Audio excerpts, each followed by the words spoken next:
So for combat, for the sake of if somebody's boarding and they're trying to get through, you're now choke holding them inside No, areas it and makes whatnot. sense Yeah, for combat yeah. actually, which also tells us something more that they were on at least combat alert while this happened. So I did get some information with my two. Thank you, Scott. You're welcome. But now the elevator shafts themselves, the power has been completely pulled from them. The elevators are stuck wherever they are.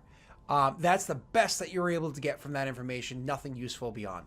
What is Rex doing in this time? Cracks. I imagine he's off onto Chunka. Yeah, bird. Strawberry. Cracks.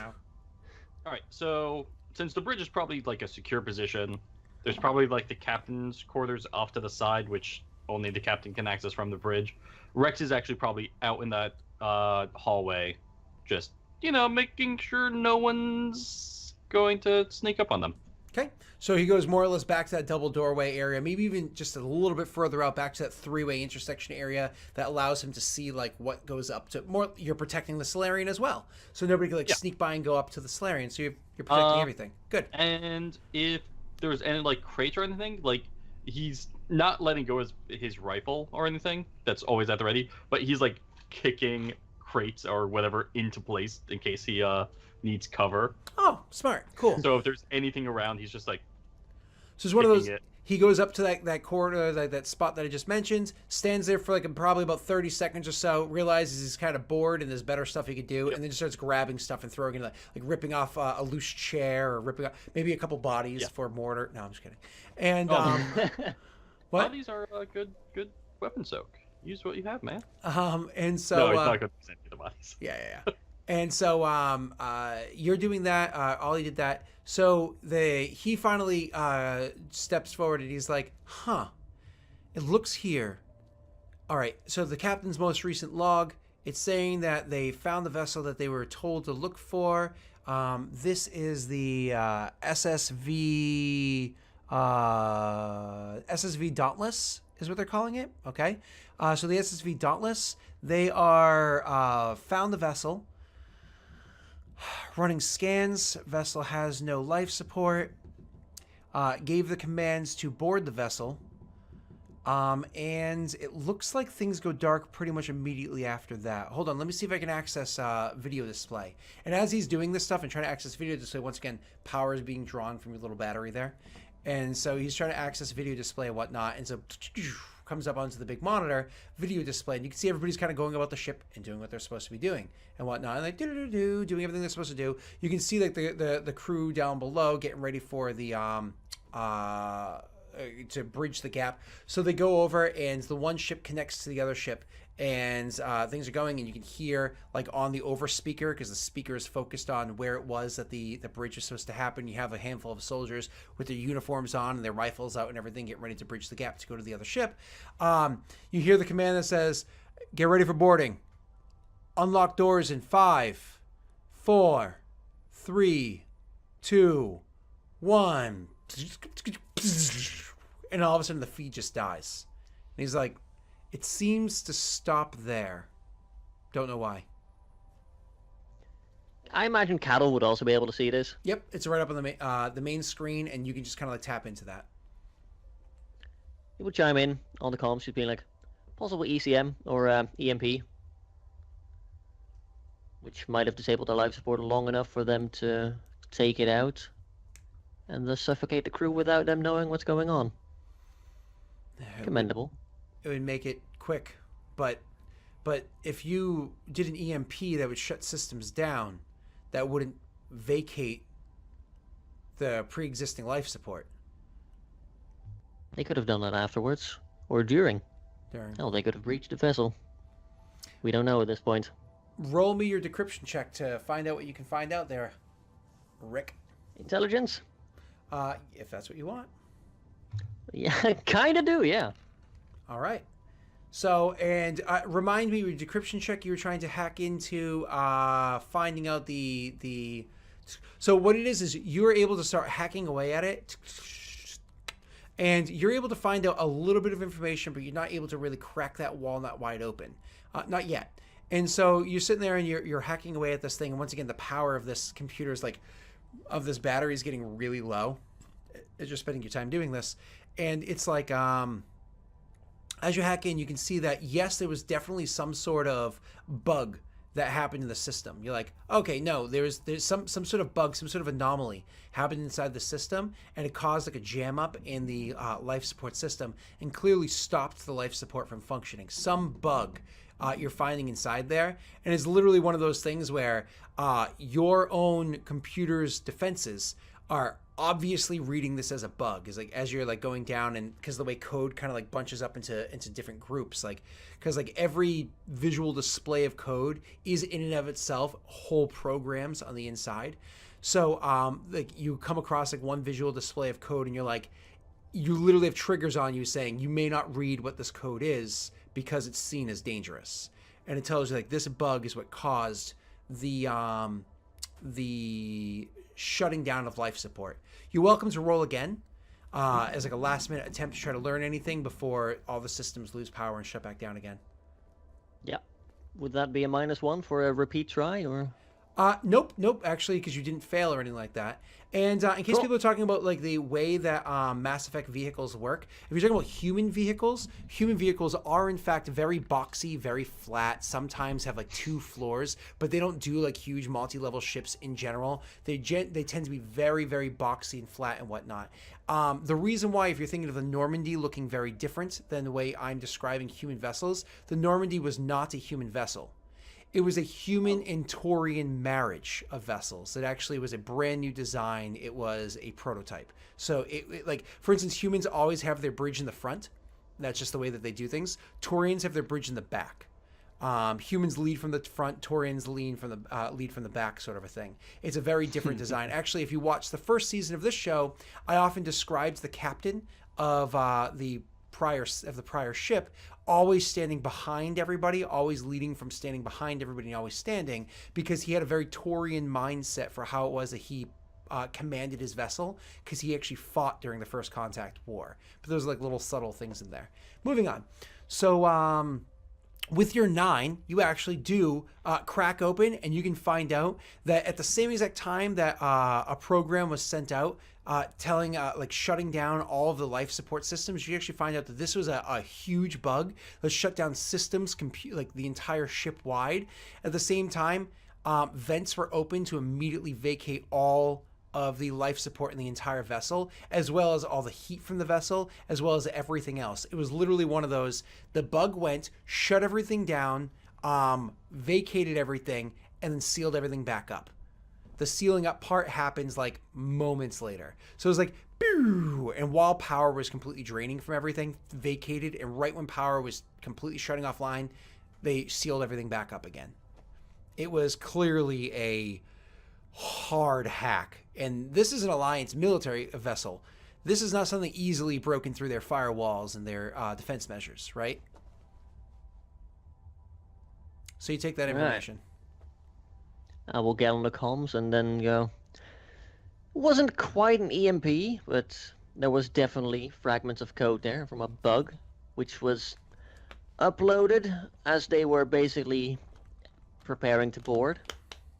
And they threw out all the air, all the heat, etc. And then shortly before the ship got drained of power, they closed everything back up, which would explain why everyone is dead.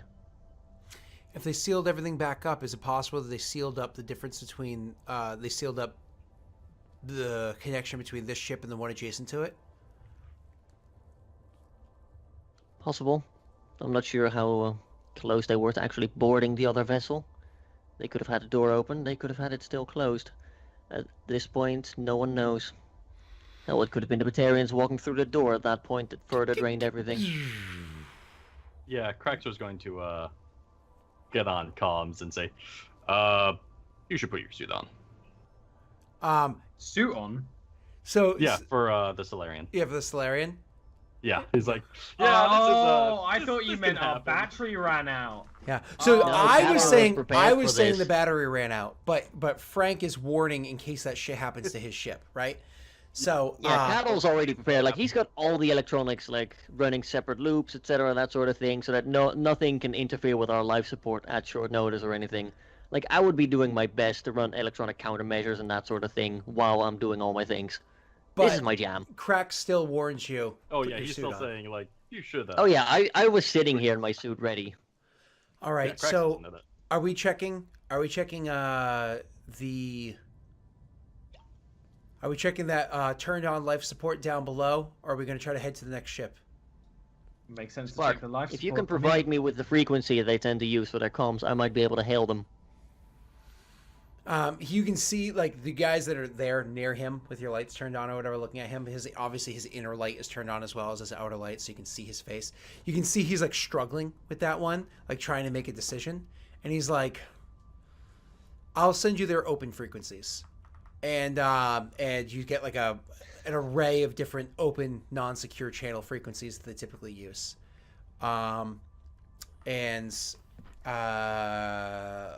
looks one more time around the room, looks one more time at the captain that's lying dead on the ground, shakes his head, and then turns and starts to walk off the bridge to go meet up with Krax. Looks and sees at the little like wall or whatever Krax had set up to defend himself, and actually like nods appreciatively at like how good Krax was at setting himself up really quickly in case shit went down. But then steps around the wall and starts going deeper into the ship, heading over towards the back of it where an elevator would be to drop down the next floor. Now, because of the fact that this is a frigate only, it is going to be 2 floors, but with like maybe 2 elevator shafts. Two elevator shafts that go down. So it's like going to be the front part of the ship, the middle part of the ship with the 2 of them back up, and the back part of the ship as like a floor that goes here and a floor that goes here. So like probably 2/3 of the ship line up on top and below each other, and then the end parts are going to be separated where you have to kind of like move over a bit to go up and down. There are a bunch of different stairwells, but as we said, all of those got put on lockdown. You guys are able to go up to the elevator shaft, or at least one of them, the closer one nearby. Along the way, just seeing corpses about here and there, and it's just upsetting, of course. When you get to the elevator shaft, you don't have to roll a check for this one, Frank. You just kind of go over to it. Once again, you put your gun on your back for a second, grab it, rip the thing open. When you guys look down, you can see that it's a solid drop. Like it's a solid like 25, 30 meter drop down there. Gravity is in existence, and you guys do have mag boots, but gravity's still a thing. So if you were to like step sideways outwards, that doesn't stop your gravity from like ripping you and trying to pull you down. Like it's not an easy like, oh, I'm on the outside of a ship walking. Like it's a very awkward thing to do. So you have options. One is How tall is the shaft? 25, 30 meters. No, I mean like how lengthwise. Oh, depth. Depth and width, I should say. Let's say width 4 meters and depth 3 meters. Okay. No, So- actually add one more to that. Let's say 5 and 4 because of the outside part.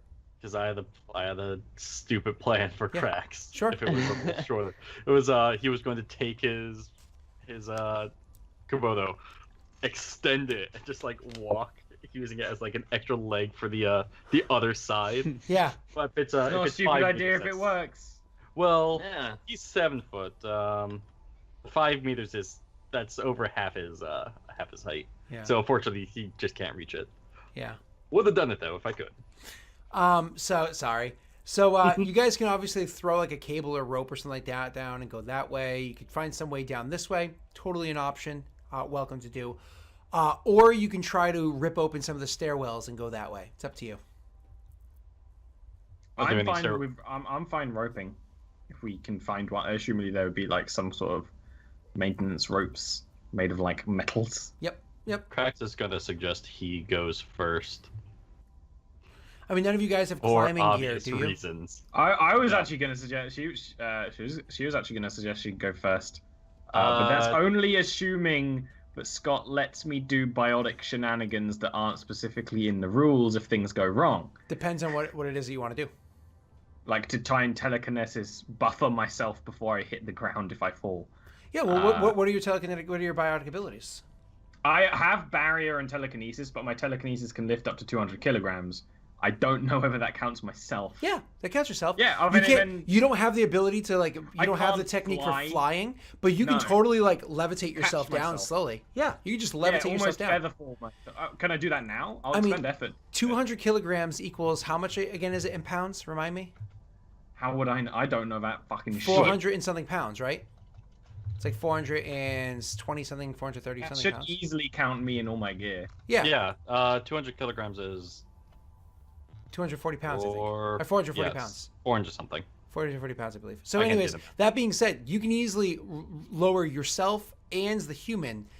I don't know how much a Krogan weighs.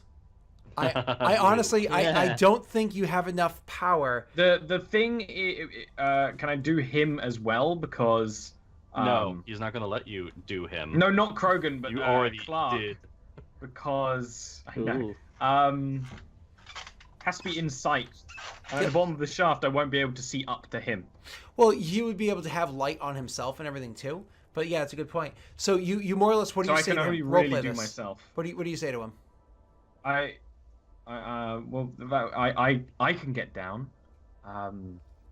Using my abilities, I might be able to bring you down with me, but it would be a hard. She kind of looks down again, and actually, what she's gonna do, she's gonna turn a glow bug on, which is like a little LED light, basically, and throw it down just to see how far down the shaft goes. And then she'll just kind of be quiet for a second, like, goes down quite a way.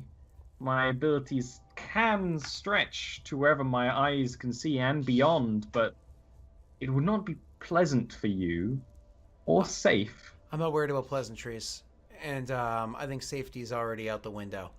And with that, he like more or less just steps forward towards the hole, and he's ready for you to do what you got to do. Would it be better for me to go down first? Because you already I would say because you already dropped a light down there. You can already see I can now down there. see at the bottom. Yeah. So yeah, it's actually better for me to lift him down. Especially okay. since he has his lights on himself, which will reflect back, and you can kind of see him as he goes. So there you go. So you're gonna do it I on was going him. to say, you guys can go together. I'm gonna. I don't think we can go together. I think that would be too heavy. Yeah. right? No. not at the same 400 time, Pounds? Like, you Well, weigh, counting like, that 100 we each. both have backpacks full of Oh, weaponry and shit. okay. Well, in that Yeah, case, Yeah, and it's just my equipment and assumption. whatnot. It would be half of my effort for the whole thing, which is fine because I only have one combat ability anyway. So, So I would. when you use your telekinetic ability, do you invest it for the scene It for the actually day? does not. There is no price for telekinetics, but for this, I would say it would expend effort. That's probably a mistake on my behalf. I will look into it and get back to you because you always 'Cause it expend does effort. expend- It's just probably just How for the quick- moment. You know what I mean? Yeah, that's fine. Because it also doesn't expend effort to do telekinetic punches. So- which so- I was gonna say you would probably say, the first time I do it, you'd be like, "Wait a minute, that doesn't expend effort." So We'll we can figure it look out. That's the whole point of these it games. makes sense to be 2 effort for the scene or day. Up to you for this. For me, what I believe would happen for just activating your telekinetic ability is you expend 1 effort for the scene. And so you doing yourself, then you doing him and whatnot, it's 1 effort for the scene. But we'll figure it out as we go forward. So for now, you Yeah. expend an effort for the scene. Totally within my reins. So I would I would tell him to be very careful. I'd be very gentle. I'd like touch him on the shoulder, and then I would activate my biotic abilities, lift him a little bit off the ground as he's surrounded by blue fire and various glowiness, and then not slowly but carefully lower him down. So when there's Exert actually dexterity. Oh, okay. Can I he not- did. But I not do before Constitution? you roll that, one of the things My I'm gonna, biotic power. but you're trying to because you have the strength. You're trying to be Okay, nimble. it's just trying to. Okay. Okay, hold on though. Before you roll, one of the things I do want to say is that when you went and you touched him on the shoulder, you totally eased his concerns. It was like he was worried and whatnot. And you're like, safety is like safety doesn't matter at this point. But then you actually place your hand on the shoulder and you say like the words to him. You guys have a connection. Like he has a stronger connection with you than he's had with any other lover or anything he's ever had in the yeah. past. You've literally shared your minds together. And so immediately you can see his concerns go away. And the fact that you touched him, you knew what you were doing. You touched him because it allowed you to remind him of the connection. So you intentionally calmed him down. He now has control over himself again, allowing you to have control over him. That's true. So you make your roll. I'm gonna drop him though. Then you I bash have his no- face against the wall, break his neck, and he dies. Yeah, it's exert Snake dex. eyes. I'm bad at both. So I'm gonna drop him. Not bad. That's actually fine. Aw. You actually very, very smoothly drop him down the hole. There's a little bit of shaking here and there, but barely any. You get him all the way down to the top of the elevator itself, the actual top of the elevator car itself, where he's able to stand there. And he lands down there, and he finally looks up and hollers, "Secure!" And then you can kind of grab yourself with your own biotic field, and then just kind of like releasing it from him, and then kind of wrapping it on yourself. You step forward. I do that one. And then just drop down. Actually, probably 4 times the speed than you dropped him down. Yeah, because I can... no shaking whatsoever. myself, Just yeah. kind of, and then you're safe. Krogan, you want to jump and she can try to catch you? I would have told him, like, I did find another way around, because that's not even slightly an option. I muted myself. I forgot. Like, as soon as she starts dropping him, he goes to the stairwell and just like opens it up and starts going down. Like, yeah, that's not gonna work for me. So, well, you could always try to find a rope or whatever, but you want to try to go and rip open a stairwell instead? Yeah, if it's like right next to the elevator shaft. Absolutely. And so you're just like, nope. And you go walk over to a stairwell to kick it open. And with that, why don't we actually end the first session of our Mass Effect stream? Mass Effect 2168, Belly of the Beast. We're going to end the stream here. But before we take our little break and then Ollie and I go live again over on his channel, why don't we find out who these motherfuckers are? Why don't we start with you, Rick? Who are you, Rick? Hi, I'm Rick. I also go by Derp Digital on YouTube, where I don't do a lot nowadays, I'm going to be honest. But I'm still trying to get that back on track. Should be, well, I say any day now. I need to just get back into the swing of things and then it'll be fine. I also stream once in a blue moon over on my own Twitch channel, that is twitch.tv/derpdigital. You can follow over there, and then I'll go live at some point, and you might get a notification. It'll be sweet. I also, you can follow me on Twitter for that as well. Nice. Yeah, that's pretty much me. Frank, who are you, sir? Hello, I'm Frank. You can find me at ControllerFrank on pretty much everything, except for Instagram, because I don't do Instagram. Community manager for Margaret Crone's Space Vikings. Going to TwitchCon for the Space Viking meetup tomorrow morning, so that's, God, I'm going to be there in less than 12 hours. Well, less than 24 hours at least. So, gonna go pack right after this. Gotta actually take my laundry out of the dryer. It's been sitting there for a while now. It's going to be really dry. It's gonna be super dry now. I hope. Super If dry not, I have laundry. to rewash it. Oh, sorry. You were saying? No, you're first. It's your time. Oh, I was gonna say. I thinking about rebooting one of my shows. Need to get a cast and crew together for that. Song of the Sword, set in alternate Earth, space Viking. No, just regular alternate Earth Viking setting, set in a fantasy version of Europe. Yes, there's magic. Yes, there's orcs and shiz. It's just relatively historical. It's cool. I've seen the maps. It's cool. Also, my map is like, if I printed it out, it would be 40 foot by 20 foot. If I did it in full resolution. Yeah, it's a map. Frank does maps. I do very basic maps. Not good looking maps, but basic maps. Detailed. I was gonna say, it's funny you mentioned Instagram. I have an Instagram too. Technically, I technically have an Instagram. I've posted like 4 things ever on it. Oh well, fancy. Ollie, who are you? What are you doing?